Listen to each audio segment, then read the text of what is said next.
This week the BNZ Breakers and coach Mody Maor have mutually agreed to end his coaching contract with the team in order to enable Mody to pursue another opportunity. Just as with anyone in our family, when an individual comes to you with something that they feel is best for them and for their wider family, we never want to stand in their way. The opportunity presented to Mody is significant, and with a wife and two beautiful young children to think about, it's one that Mody felt strongly about taking. I echo Craig. I want to thank Mody for all of his contributions to the organisation over the last 5+ years. We've had quite the journey together. Mody came in and he fully embraced everything about the Breakers and everything that we stand for, and I know I speak for everybody here when I say we're really going to miss you. Thank you. This is much harder than post-game press conferences. The decision to leave the NZ Breakers was as hard of a professional and personal decision as it gets. This club, the people that work in it, the people that it connects to in the community have meant everything to me over these past 5 years, even like all of you. As a coach, your time with any club is really measured. My biggest aspiration when I came here 5 years ago was to leave the place better than it was when I found it. Through the joint efforts of many people in the front office, in management, ownership, front office, back office, coaching staff, performance staff, medical, media, and players, I feel that's exactly what we've been able to do. The past 2 days have been filled with reflection, and I think the club is in a good place. Both where it is on the court, where it is in kind of behind the scenes, and where it is in the community. And I'm proud of the things that we've done here over these past 5 years that I've put in there. To Matt, Lisa, ownership, management, I'll be forever grateful for the opportunity to coach the Breakers. It was a lifelong dream that came true, and I cherish every moment and every memory and every challenge that we kind of met together, and this was something that I will carry along in all my endeavors and challenges that are yet to come. To all the players that I've been lucky enough to coach, I'm grateful for everything you've done. Your effort, your commitment, your willingness to sacrifice and do for me, but also for the team and the club and the city and the country and everything that the Breakers represent. You are always the stars of the show, and without you, nothing is possible. The relationships and the friendships that we forged over these years will last me forever, and I'm really looking forward to the next time that our paths cross. To the players of 24-25, you're about to have the time of your life. You get to experience New Zealand, you get to experience Auckland, you get to experience game day at Spark, and more than anything, you get to experience Breaker Nation. Embrace everything that's coming towards you, enjoy it, cherish it, let it lift you, and I'm sure you're going to perform just a little bit better than what we did in my first year. To our fans, know that day in and day out, I've done all that I could do to make you proud. Know that every person that walks into Atlas Place every morning does the same. This place has developed the culture and the ability to go all out all the time. Everybody who works for this organization gives it everything it's got every day, and the reason that they do it is to represent our fans and Breaker Nation in the right way. The moments that we've shared together at Spark, I'll cherish forever. And I thank you so much for your love and support over the last few hours and over the past few years. I'm joining you now in being the Breakers' biggest fan and waiting for the championship next season. Thank you.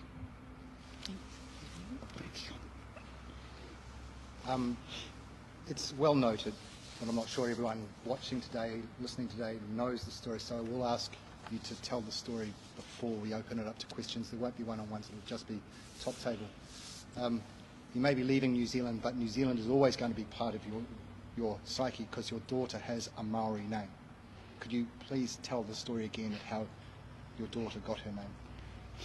I mean, I came to New Zealand as, we came to New Zealand as a couple with no kids, and we're leaving it as a family of two.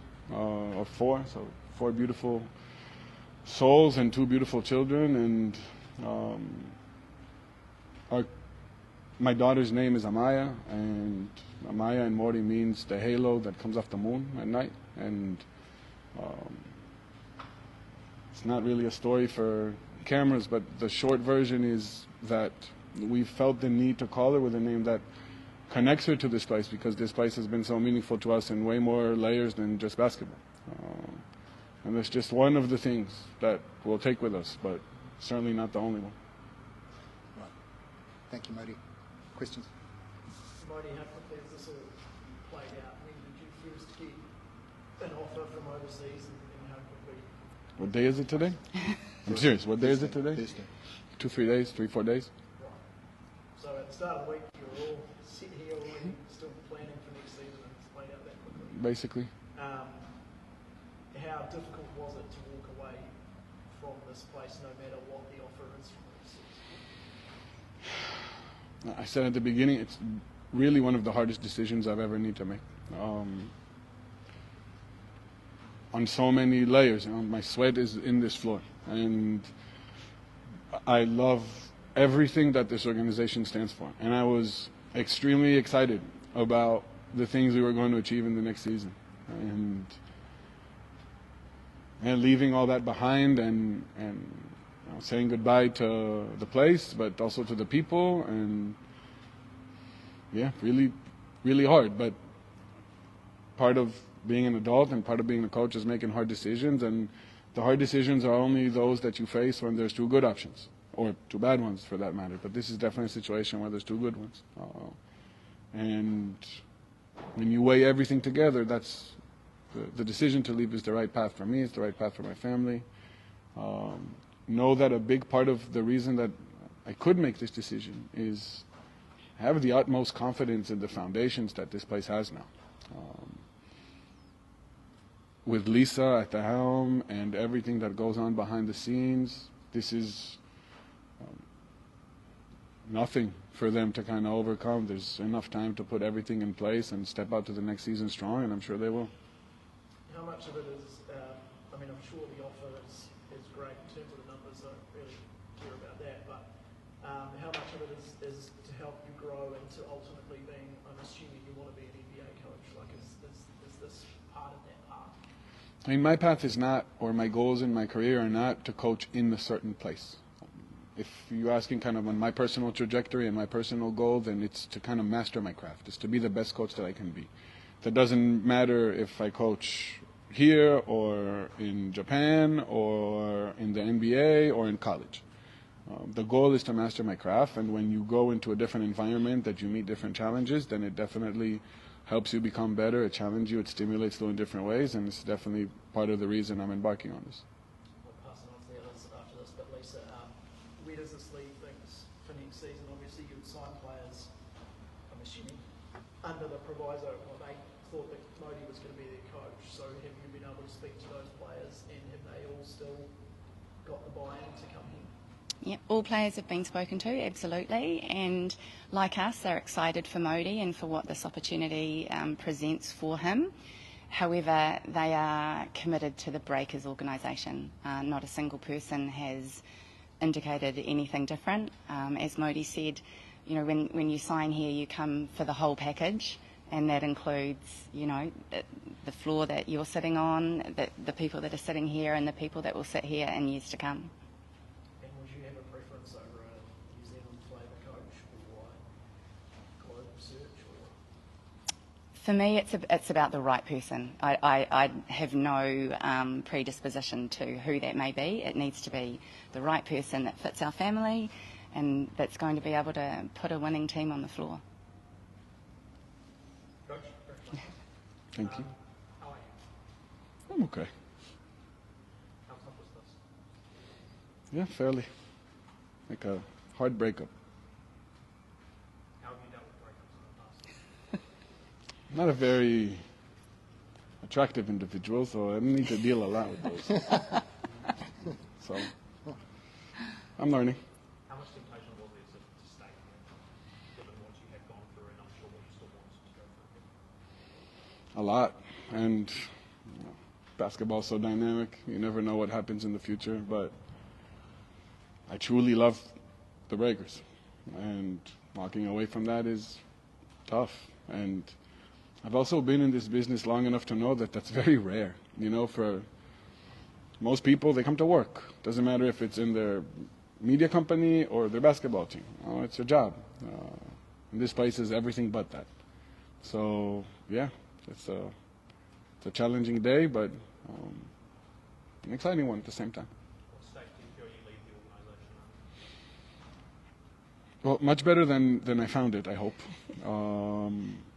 Not that it was in any kind of bad state when we came here. That's not my point. No, I hope I've been able to leave an impact on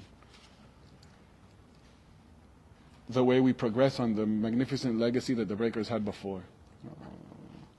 Connection to the place, connection to the culture, the way we do things on the court and also off the court, the way we make decisions, the way we communicate, the way we analyze. I hope these things stay. I hope these things kind of are lasting, and I think they will. I think they are, and I think the reason that they are is because I said before, there's not a lot of people who come here because it's their job. There's a lot of people who come here because they care, and then those lessons really matter, and you'll take them into practice. And I'm also sure that this is an opportunity for the organization to grow, because nobody's perfect and everybody's replaceable, and I'm sure that there's a lot of things that I did wrong. And the next person who will come in and everybody else around will have an opportunity to look at that and analyze that and see what are the few small things that we did when I was here that they want to keep, and also what are the things that they want to change and do better and be bigger with. And I'm looking forward to that too, because I'll learn from that, and the Breakers will win for that. I suppose, based on it, how would you feel the club is being run by administrators and under Matt as an owner as well? I think there's been a beautiful blend of absolute determination to win, and at the same time a growing respect and love to the sports culture in New Zealand. And I think you see it through everything that the club does all the time, and a lot of the stuff maybe you don't see because they happen kind of behind closed doors, or maybe not everything is made for media. Some things are just made for the community, but I think that's a incredible, beautiful balance. You know, some teams just go about their business to exist and have fun, and sell a few more tickets and win maybe a few more games, and some teams are just absolutely ruthless about winning at all costs, and nothing else really matters. And I think the Breakers have been able to find a beautiful balance of this, and I've felt this in the past 2 years as the head coach. I mean, we've installed and we've had this culture of excellence after a really tough stretch in COVID, and at the same time, it was never at the expense of doing things kind of the right way.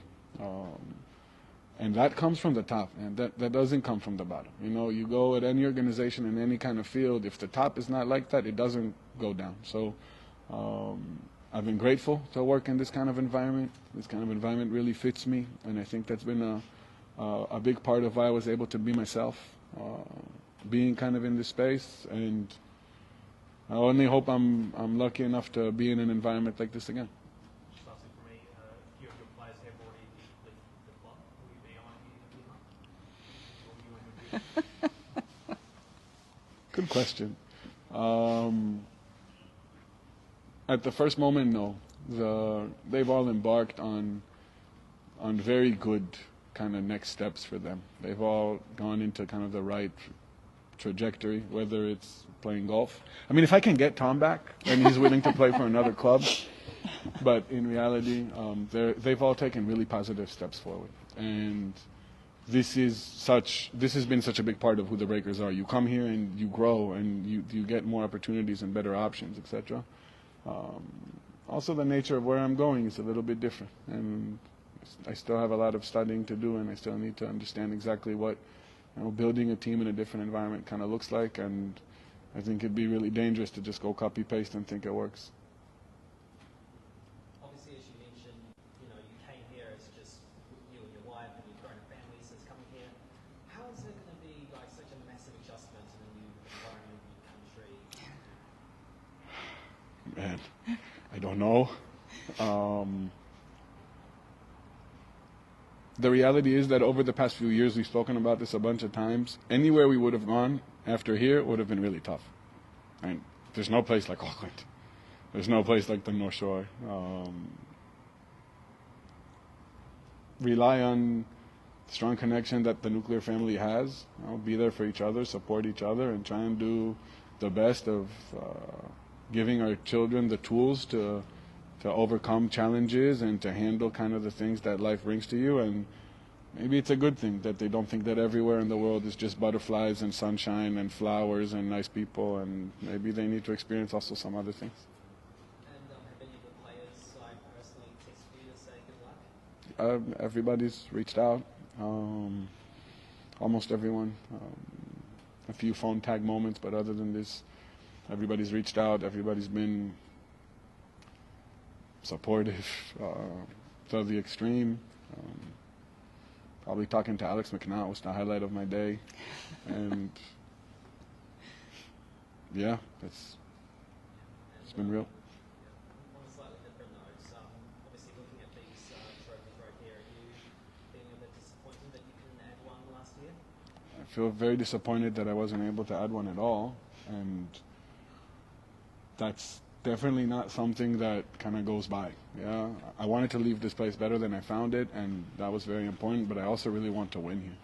And I really wanted to bring a championship to this organization and to these fans and to these people, and falling short will always leave me with the sense of a little bit of unfinished business, for sure. Coach, have you made any suggestions as to who you think would be a fitting replacement, or are you leaving it up to this? This is so far out of the area of my responsibility. I wouldn't even hire me. This is. It's very important to embark on a process when you go around a hire like this, right? It's not about just the resume. It's not something that you can just pick apart through experience or winning in certain places. This goes through, okay, you need to be good at basketball, but you need to also be the right person to be in this organization, in this club, in this country, etc. So it's not going to be easy for Lisa, but she is way more than capable to get this task, and I'm sure that Lisa and everybody in management will take this with the utmost level of seriousness, and I'm sure that the person who steps on, who will be here next year, will be incredible, because A, they're going to do an incredible job of finding him, but B, I can tell you the flip side of this is the amount of people that have reached out over the last 5 hours to say, hey, can you throw my name in the ring? This is a job that many coaches around the world really want, and when there's good people doing the search and there's a lot of good candidates, then there's a really good chance that that the next person who'll be here will be great, and I'm really looking forward to see what they do. You say you wouldn't hire yourself, when you did come over as an assistant there, what were your expectations when you took the job? When I came, the season just started, and I missed the first 2 or 3 games. And all I wanted to do was have a good first practice. And I really remember my first drill. I ran a dribble drive breakdown in the first practice. It was over there. And all I wanted to do was have a good first drill. So people don't look around and go, man, this guy brought a really bad coach because he needed a friend to hang here. So that was kind of my aspiration, was to survive kind of the first practice. And man, all the rest has been an incredible roller coaster that I could never have imagined. Yeah, it was great. I nailed it. Of course. You mentioned that, by the start of this week, you were still trying to continue next year. Just how did this opportunity come around? Was it a call with Kalea playing up in and get in touch? Was it So I need to be a little cagey in this situation because I'm not supposed to say where I'm going, but there's a chance that a player that used to play for the Breakers plays for the club, and when they recruited him a few years ago, then they saw us play and they liked the way we did stuff, and maybe this led to this, but also maybe no. I don't know. Maybe, I don't know. Maybe he's in New Zealand now, I'm not sure. Lisa,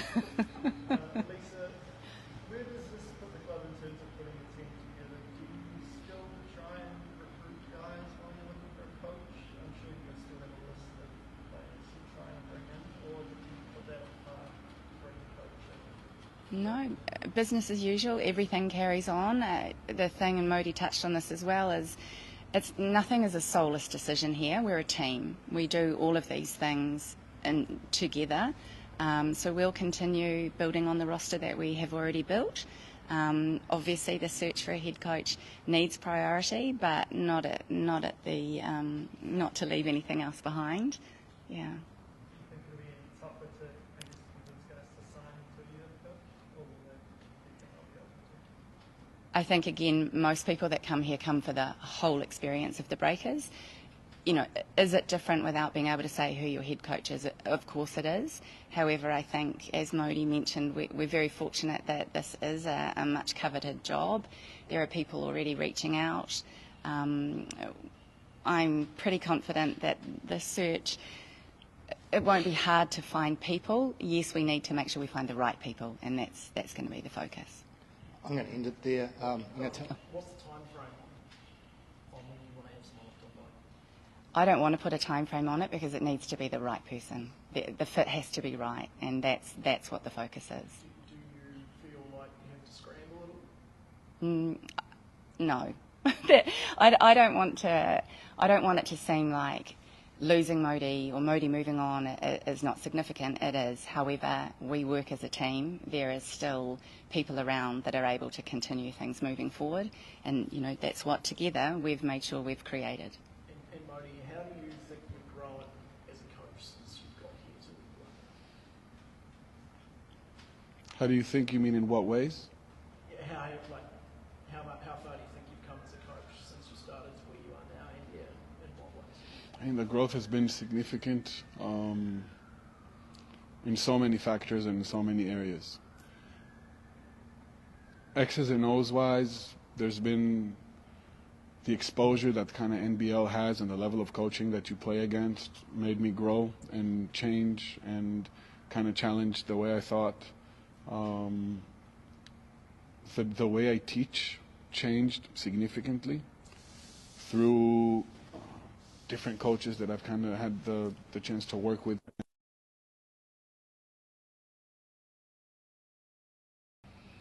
I think the biggest kind of shift within me that's been very, very significant, but this is happening now for a while. It's not like something that happened now or just last year. My background before was my coaching experience was all European, and European is very, very coach-centric. The coach is like the emperor, and everybody kind of goes the way the emperor goes. And New Zealand sport culture is very player-led.